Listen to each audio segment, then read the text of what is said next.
Thanks for joining us. It's another wild weather day for Oklahoma. Parts of the state are seeing high fire threats, and now we're getting ready for another chance of severe weather. That's right. The ingredients are perfect for tornadoes and isolated thunderstorms this evening. We're going to toss it over to MC, who's keeping track of it all. MC, what do you got for us? Thank you, Patrick and Jess. Let's go ahead and look at your current conditions here on campus right now. It's 85 degrees. It's currently the temperature here that we're feeling. It's feeling like 86 with that heat index. But the biggest thing that I want us to worry about is the winds. The winds are sitting at coming in from the south, 26 miles per hour. With those winds, we have wind gusts, and that's the biggest thing. It's 36 miles per hour. So those doors are swinging open. Hair is blowing everywhere. I saw a girl chasing after her hat earlier. It was a little funny, but I felt for her just a little bit. So make sure you guys are being careful with that. Let's go ahead and look at the temperatures across the state, looking at 80s, 70s, and 90s. 90s in northwestern Oklahoma, so in Woodward and then in Guyman. Clinton as well. We got some in southeastern, southeastern Oklahoma, 97 degrees. Here in the metro, we got 80s, same thing, 87 in Ponca City, 81 in Tulsa. Then we got 70s in southwestern Oklahoma. Now, the weather headlines is what I'm going to go into next. Red flag warning here in the metro, so basically meaning we have a high fire risk going on right now. So make sure you guys aren't burning anything outside. If you do, make sure you're putting it right out. Don't be driving on dry grass. Be careful if you see smoke or a fire, make sure you're reporting it, and of course, stay up to date with your local weather station. Severe thunderstorms tonight going into tomorrow, so that we're going to start seeing those storms come in around 6 p.m. to around 10 p.m. We won't see them start right at 6 p.m., but we might start seeing those clouds start to roll in, and then more than likely we'll see those storms start to come in around 8 and 10 o'clock tonight. And then very low to low chance of tornadoes. So I'm not saying that they won't happen. I'm just saying there's a very low chance that we could see any tornadoes for today. Now that's all I have for you. Back to you guys at the desk. Thanks, MC. Our top story: amidst growing tensions on campus regarding upcoming budget cuts, students continue to take action. That's right. UCO says more than 40 faculty positions could be cut. Recently, students have taken to protesting. UCentral's Cameron Forrell joins us now in studio with what students are planning this week. Cameron, what do you got? That's right, guys. Students attended protests on Wednesday, Thursday, and Friday of last week to address concerns regarding faculty cuts, the sexual assault allegations against Cato Bus, and more. President Patty Newhold Ravi Kumar explained that many numbers used were not correct in many cases. I heard students talking about 53 faculty positions being eliminated. The students were not able to provide a data source for this number, so to reiterate what I said in the open forum on March 24th, the number that has been shared is 40 plus full-time equivalent faculty positions. Many students wore teal today to promote awareness of sexual assault. They voiced their concerns during the protests, with several addressing the president's choice to cut other faculty members instead of Bus. The president announced her reasoning regarding the situation following the protest on Thursday. This is a personnel issue which prevents me from openly discussing any details with the public. And this is an issue in litigation, which also prevents me from making direct statements about the details of this situation. Logan Boyd, an organizer for these protests, explains how he has essentially become the spokesperson for these peaceful assemblies amidst these upcoming events. I've seen faculty members lament over the fact that they might lose their job, and I've even seen some of them cry over the fact that they may lose their job. And so that really rung a chord with me, and that's why I jumped in and decided to help. There will be another protest tomorrow from 12 to 1 outside of Old North once again for anyone who wishes to attend and show their support. Back to you guys at the desk. Thanks, Cameron. And you can find our coverage of the upcoming budget cuts and past student action online at ucentralmedia.com. Today, Governor Kevin Stitt signed State Bill 612 into law, banning most abortions in the state. I was there to witness the controversial event. Take a look. Prohibiting performance of or attempt to perform abortion except under certain circumstances. Governor Kevin Stitt said in the press conference that he wants to make Oklahoma the most pro-life state in the country. I promised Oklahomans that I would sign every pro-life bill that hit my desk. The bill cleared the state Senate last year and the House earlier this month. It makes performing an abortion or attempting to perform one a felony punishable by a maximum fine of $100,000 or a minimum of 10 years in prison, or both. And what we're saying here today is the intentional taking of an innocent life has consequences. It is criminal, and we are no longer going to allow the murder of innocent babies in the womb here in Oklahoma. Under the bill, the woman would not be criminally charged. Rather, it would be the healthcare professional. What I love about this one is that there's not a punishment in it for the mother of any kind. It's for the practitioner who does it. And that's an expression of the will of the people of Oklahoma through their legislature and their governor. And as governor, I represent all 4 million Oklahomans, and they overwhelmingly support protecting life in the state of Oklahoma. We want Oklahoma to be the most pro-life state in the country. The law does not provide exceptions for cases of rape and incest. At the beginning of the year, Governor Kevin Stitt also promised to sign every piece of pro-life legislation that hits his desk. Today, keeping that promise as he signed this bill into law. White House Press Secretary Jen Psaki came out with a statement this afternoon condemning the governor's actions, calling it an unconstitutional attack on women's rights. And a new poll finds most Americans no longer believe COVID is a crisis. The survey showed less than 10% describe it as so. About 3 in 4 say it's a manageable program, and 1 in 6 say it's not even a problem. Inflation has hit a new high not seen since the 1980s. Bureau of Labor Statistics say consumer price index increased 8.5% for the year. That's up 7.9% from February. There's a bit of good news. AAA says gas prices are dropping. Oklahoma Blood Institute is calling an emergency on the lack of blood supplies. They are calling out to the community for help. UCentral Amber Poston has the story. Oklahoma Blood Institute is now facing an emergency shortage of blood. OBI is reaching out to the community saying that they need your help with blood donations. There's not enough blood on the shelves. And so what happens when we go to an emergency appeal, it's really the breaking point. We've waited and we've done a lot of messaging as we can to get the numbers back up. But it's also important to be forthright with the public and let them know this is a pretty dire situation. And OBI avoided calling emergency shortage, but hospitals in Oklahoma have been running low on blood. That has caused 1 to 2 days worth of blood left for people in need. Almost every single drop of blood that goes throughout the state of Oklahoma comes from us. And so there's a lot of hospitals relying on us to, make sure the blood inventory is where it is. So that the majority of blood that is needed is there's O negative. It's the universal blood that you can transfuse into anyone regardless of blood type. Go donate blood. Reporting from Edmond, Oklahoma, Amber Poston, UCentral News. Thanks, Amber. And still ahead on UCentral News, what is going on with the weather tonight? MC will have your full weather forecast after this.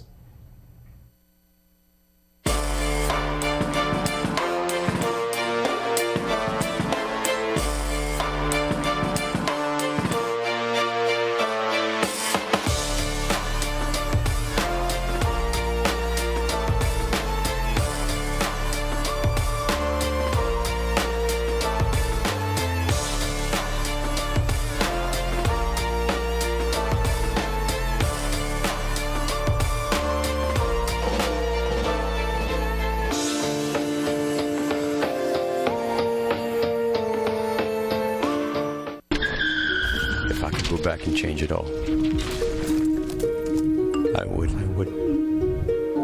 I think I'm gonna miss you the most. I'm sorry. I'm so sorry. I'm so sorry. Maybe it's just the little moments. If I could go back and change it all, if I could go back, I would. But I can't.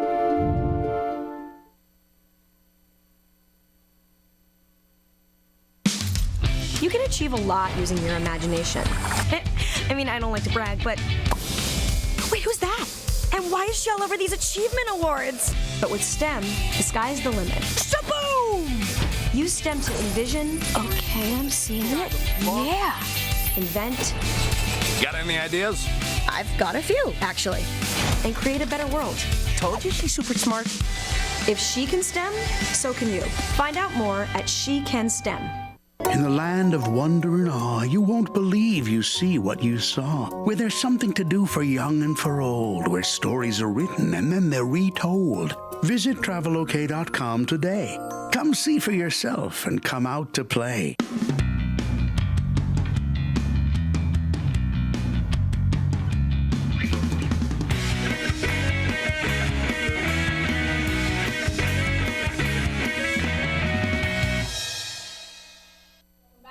Looking ahead to the weekend, Edmond Herd on Herd is making its monthly return. That's right. There's live music, activities, and plenty of food trucks. You can check it out this Saturday in downtown Edmond from 6 to 10. Don't worry if you miss it. They'll be back every third Saturday from now until October. And the Women's Research and BGLTQ+ Student Center are presenting a queer art show tomorrow in Thatcher Hall from 6 to 7:30 p.m. The show's theme is Queer in the Country, which challenges the idea that queer people do not exist in rural America. All art will be for sale and proceeds will go towards the center at UCO. And if you plan on taking finals in the DSS Testing Center, then listen up. Students testing in the DSS Testing Center should schedule their finals by April 25th. Any student who takes finals in the DSS Testing Center must currently register with the DSS. For questions, contact DSS at 974-2525. And now we want to celebrate our friends over at the Vista. They won 5 awards recently at the Oklahoma Collegiate Media Awards in Stillwater. Managing editor Ansley Martinez won 2nd place for investigative reporting with her story Access Denied. Editor-in-Chief Madeline Nix won 1st for sports photography. Manuela Soldi won 1st for news photography. And Gracie Hubbard and Sierra Perkins both won 3rd place for news photography. Congratulations to those guys over there.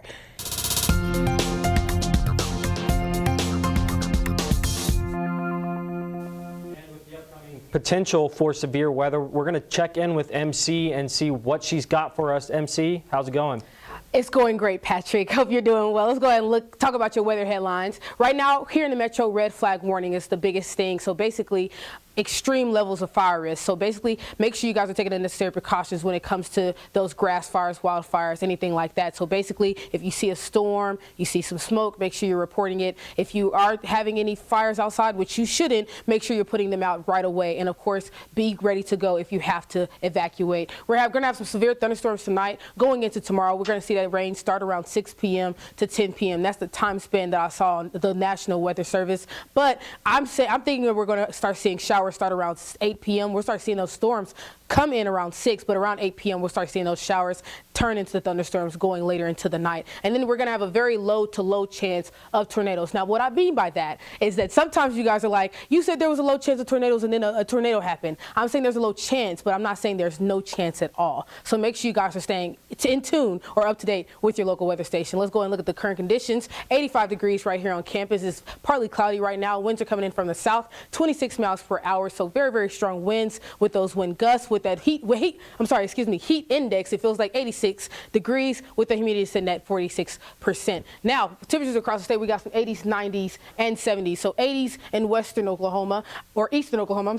I'm sorry, I was right. Western Oklahoma, central Oklahoma, we have some 80s, and then in southeastern, we're going to see some temperatures in the 70s. Excuse me, going a little blank there for a second. For tonight, the temperature is going to be 53 degrees. That's when we're going to start seeing those thunderstorms come in. We have a northwest wind of 8 miles per hour. But then we're going to start seeing those winds go up going later into the night. The humidity is going to be at 49% with that 20% chance of rain. Then going into tomorrow morning, we're going to see that percentage of rain go down to 10%. Now, the temperatures across the state got some 50s and some 60s. 36 is up in Guyman. That's going to be the coolest. Right now, they're at 90, and we're going to see that temperature go all the way down. So that's why we have that slow chance of tornadoes, if anything. 53 here in the metro, 40s right here in northwestern Oklahoma. In southern Oklahoma, we got some 60s and then some 50s on eastern Oklahoma. Now, temperatures for tomorrow across the state, we're going to see 60s, 70s, possibly a few 50s. 58 here in Guyman. Going to have 60s here in northern Oklahoma, and then in southern Oklahoma, we're going to have some 70s.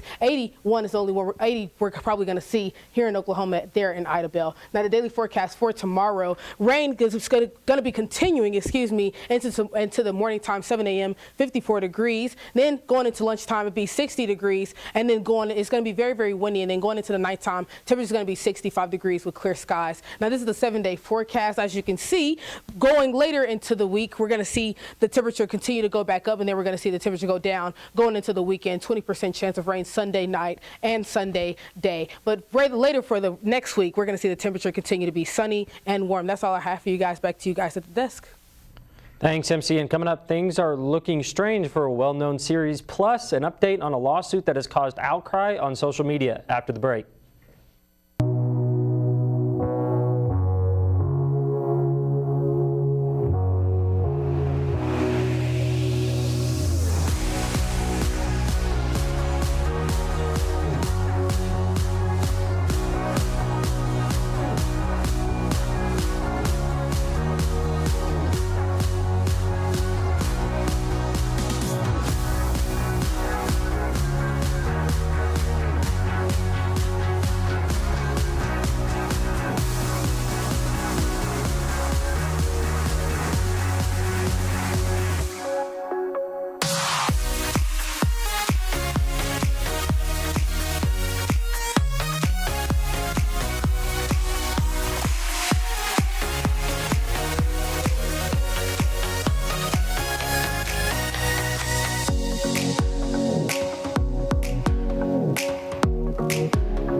Sometimes the things we do or say can make others feel hurt, excluded, or isolated.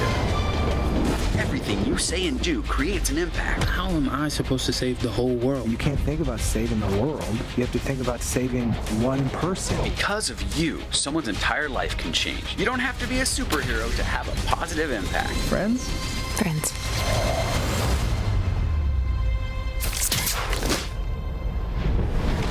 Hey, Bobo, do trees tell each other stories? I'm sorry. I'm afraid I don't know that. Hey, why don't we go find out? Listen. Do clouds take naps? I couldn't tell you. Dad, do stars visit their friends? Look!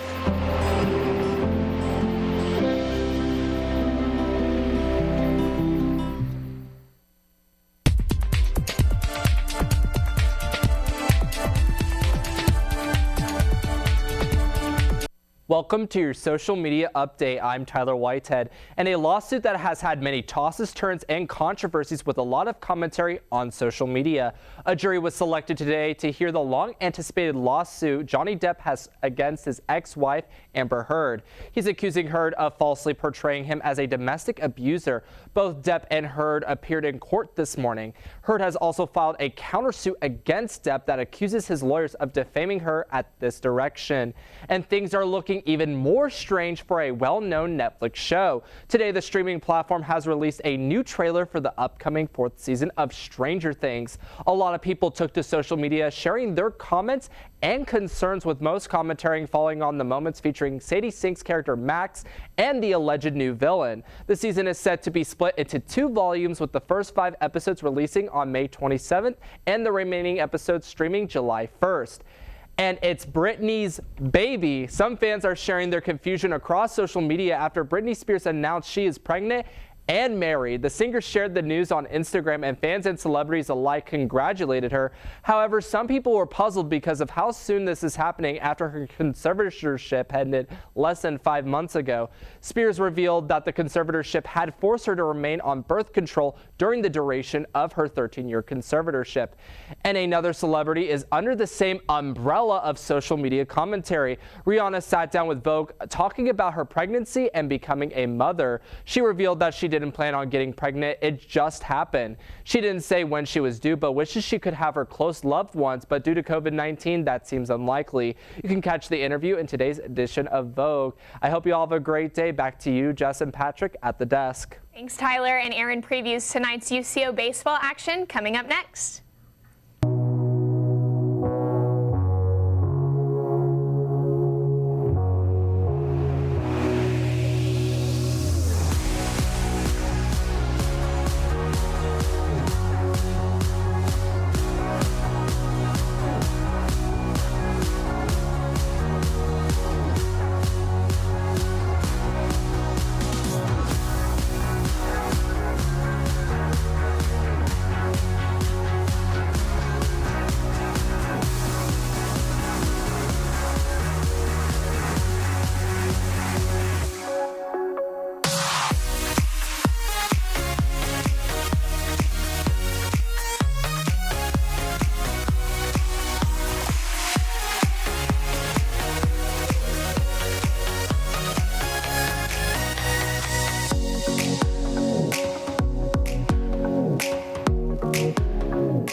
Sometimes the things we do or say can make others feel hurt, excluded, or isolated. Everything you say and do creates an impact. How am I supposed to save the whole world? You can't think about saving the world. You have to think about saving one person. Because of you, someone's entire life can change. You don't have to be a superhero to have a positive impact. Friends? Friends.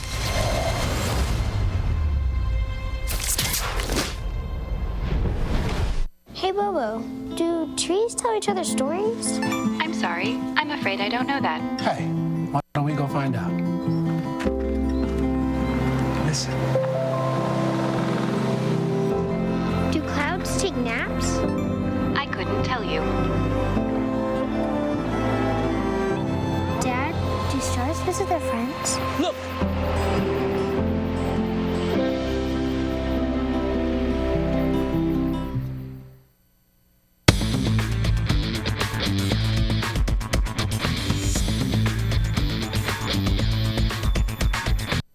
Welcome back, Bronco fans. I'm Aaron Gelvin, and this is your Tuesday Sports Update. The UCO baseball team is back in action at home tonight as they will take on Northeastern State as soon as we wrap up our show today at 5 p.m. The Broncos are coming off of a series victory over Washburn over the weekend. Central lost the first game of the series on the road before bouncing back with 2 straight dominant wins to take the series 2-1. After tonight's game, UCO will enter a 3-game series with Northwest Missouri on Thursday, Friday, and Saturday. And the UCO softball team remains number 10 in the National NFCA Division II poll that was released yesterday. The Broncos still have just 1 loss in conference play, 6 losses overall, and are coming off of a successful weekend against Lincoln and Central Missouri. And the UCO women's tennis team is off to a 4-0 start in conference play as they picked up another shutout victory on Saturday. The Broncos have only played 1 conference game that didn't end up in a shutout and are riding a streak of 3 straight matches not allowing a point. The team is 11-1 overall in the outdoor season and will be at home later this week against Fort Hays State and Nebraska Kearney. And the NBA's play-in tournament begins tonight as the 7 through 10 seeds in each conference will have an opportunity to play their way into the playoff bracket. In the Eastern Conference, tonight's matchup is the 8-seed Cavaliers on the road against the 7-seed Nets. You see them playing against each other right here.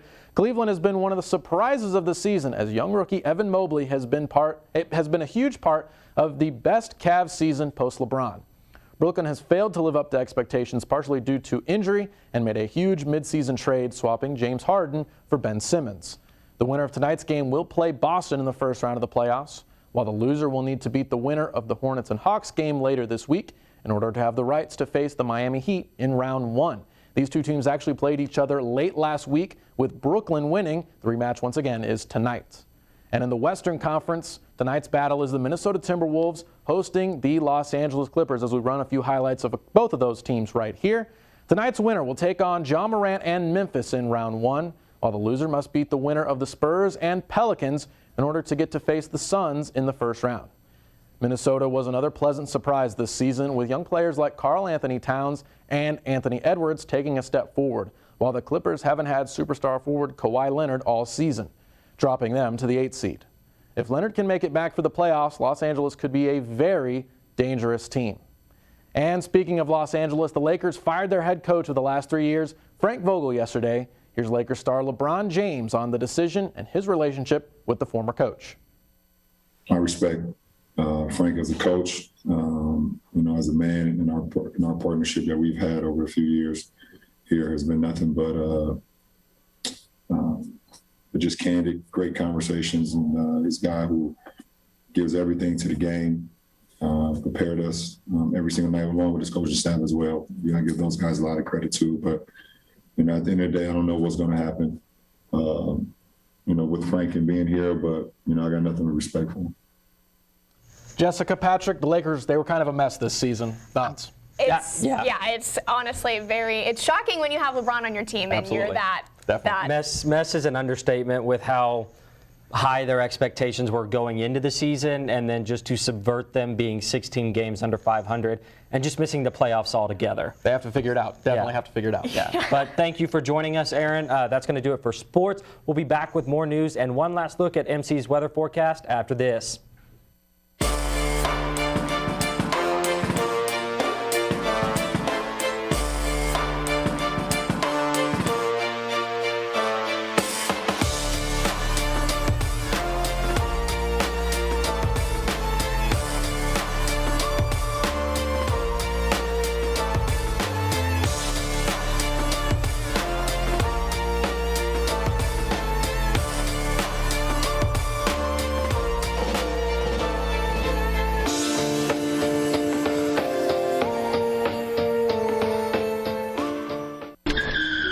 If I could go back and change it all, I would. I think I'm gonna miss you the most. I'm sorry. I'm so sorry. I'm so sorry. Maybe it's just the little moments. If I could go back and change it all. If I could go back, I would. But I can't.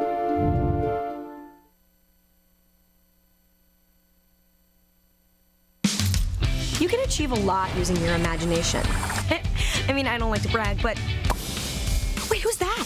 And why is she all over these achievement awards? But with STEM, the sky's the limit. Shaboom! Use STEM to envision. Okay, I'm seeing it. Yeah. Invent. Got any ideas? I've got a few, actually. And create a better world. Told you she's super smart. If she can STEM, so can you. Find out more at She Can STEM. In the land of wonder and awe, you won't believe you see what you saw. Where there's something to do for young and for old, where stories are written and then they're retold. Visit travelok.com today. Come see for yourself and come out to play.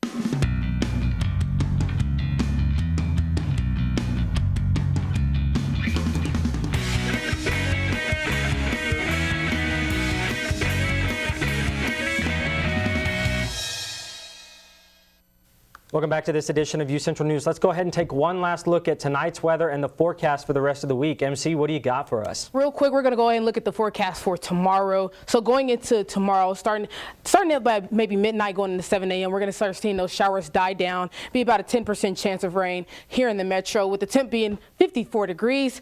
We're going to start seeing that sun come out. The clouds are going to be out as well, but it's going to be very, very windy. Gusts are going to continue to be very, very strong going into tomorrow. Then windy, like I said, it's going to be windy at lunchtime, 60 degrees, 7 p.m. nighttime, clear skies with the temperature being 65 degrees. Now the temperatures across the state, we're going to see 70s and 60s. So 60s here in the metro and in northern Oklahoma. Southern Oklahoma, we're going to see some 70s, but the only 80 we're going to see is in Idabel, 81. That's going to be the warmest here in Oklahoma. Now here's the 7-day forecast with a little swoosh. Like I said, we're going to have some severe thunderstorms tonight, 20% chance, not very, very heavy, but we could see some very low to low chance of tornadoes going into tomorrow. And then for the rest of the week, we're going to see it be warm, a 20% chance of rain Sunday and Sunday night. But Monday, we're going to start seeing no more storms or anything like that.